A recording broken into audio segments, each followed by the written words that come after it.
Hello friends, আশা করি তোমরা সকলে ভালো আছো। সো ক্লাস 11-এর ফার্স্ট সেমিস্টার শেষ হলো এবং তোমাদের এরপর হবে সেমিস্টার 2।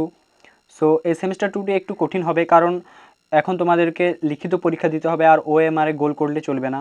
সো তাই আমি আজকে তোমাদের জন্য ক্লাস 11-এর সেমিস্টার 2-এর ইংলিশ সিলেবাস নিয়ে আলোচনা করব। ওকে, সো প্রপারলিভাবে আমরা আলোচনা করব, একেবারে নিখুঁতভাবে আলোচনা করব, ভালোভাবে বুঝিয়ে তোমাদেরকে দেব।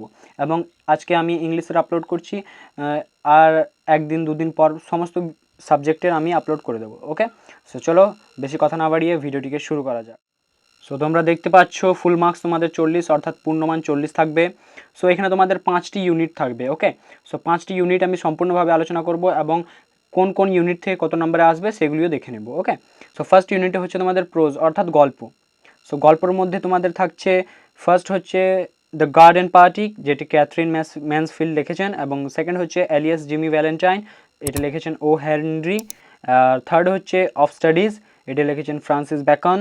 অ্যান্ড ফোর্থ হচ্ছে নোবেল লেকচার, ওকে, যেটি লিখেছেন মাদার টেরেসা। সো এখান থেকে তোমাদের এসিকিউ দুটো থাকবে, 2 × 2 = 4, 2 নম্বরে হবে। ওকে, সো 4 এবং ডিটিকিউ অর্থাৎ ডিসক্রিপটিভ টাইপ কোয়েশ্চেন, অর্থাৎ বর্ণনামূলক প্রশ্ন, 6 × 1 = 6, অর্থাৎ একটাই থাকবে 6 নম্বরের। ওকে, কিন্তু এটা তোমাদের এরকম হতে পারে যে তোমাদের ধরে নাও 3 + 3 এরকমভাবেও আসতে পারে। ওকে, তোমরা বুঝে নিলে।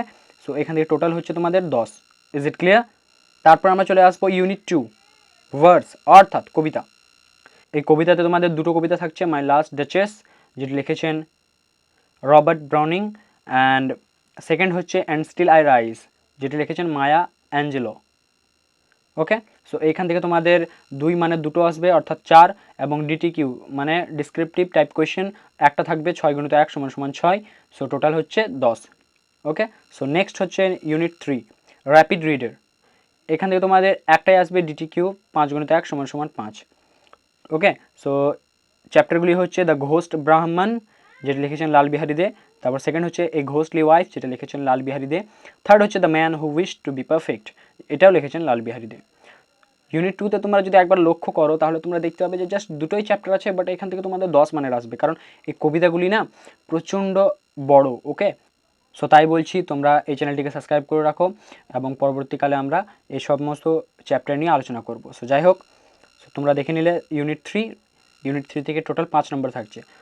সো তারপর চলে আসি আমরা ইউনিট 4, গ্রামার। ওকে, গ্রামার থেকে তোমাদের থাকবে এসএকিউ, অর্থাৎ 2 মানের একটা থাকবে, এবং ফিল ইন দ্য ব্ল্যাঙ্কস 0.5 × 6, অর্থাৎ তোমাদের 6টা ব্ল্যাঙ্ক দেওয়া থাকবে, 6টা ব্ল্যাঙ্কের মধ্যে তোমাদেরকে 6টা যদি ফিল আপ করো, ওকে, যদি 6টাই ঠিকভাবে দাও তাহলে তোমরা 3 নম্বর পাবে, 0.5, একটা করলে 0.5। কী কী থাকছে তোমাদের গ্রামারের মধ্যে? টেন্স থাকছে, ভয়েস থাকছে, ফ্রেজাল ভার্ব থাকছে, প্রিপোজিশন থাকছে, ক্লজ থাকছে, পার্টিসিপল থাকছে, জেরান্ড থাকছে, এবং ট্রান্সফরমেশন অফ সেন্টেন্সেস থাকছে। সো এখান থেকে টোটাল তোমাদের 5 মানের আসবে। Is it clear? So unit 5, writing skills. Writing skills তোমাদের একটা আসবে 10 নম্বরের। ওকে, সো এখানে কিসের মধ্যে আসবে দেখে নিই একবার। হতে পারে তোমাদের প্যারাগ্রাফ রাইটিং আসতে পারে, 150 ওয়ার্ডে লিখতে হবে তোমাদেরকে, একটা করবে 10 নম্বর। বা তোমাদের অথবা এরকমও আসতে পারে ফর্মাল লেটার রাইটিং, অর্থাৎ তোমাদের তোমার লেটার রাইটিং তো জানোই অনেকেই, লেটার রাইটিং আসতে পারে, এবং ইভেন্ট রিপোর্ট রাইটিং, মানে দুটো মিলিয়ে তোমাদের 10 নম্বর হবে। এই দুটো মিলিয়ে ফর্মাল লেটার রাইটিং আর ইভেন্ট রিপোর্ট রাইটিং, 5 + 5 = 10। ওকে, সো তোমরা বুঝে নিলে প্যারাগ্রাফ থেকে 10 নম্বর আসবে, এবং এই দুটো মিলে 10 নম্বরে আসবে। যদি আসে হয়তো তোমাদের প্যারাগ্রাফ আসবে, না হলে formal letter writing and event report writing. Is it clear? So I hope you understood, and আশা করি এই ভিডিওটি তোমাদেরকে ভালো লেগেছে। যদি এই ভিডিওটিও একটু ভালো লেগে থাকে এবং তোমাদেরকে একটু ইনফরমেটিভ মনে থাকে তাহলে সাবস্ক্রাইব করতে অবশ্যই ভুলবে না। সো দেখা হবে পরের ভিডিওতে। আজকের মতো এতটুকুই, টাটা।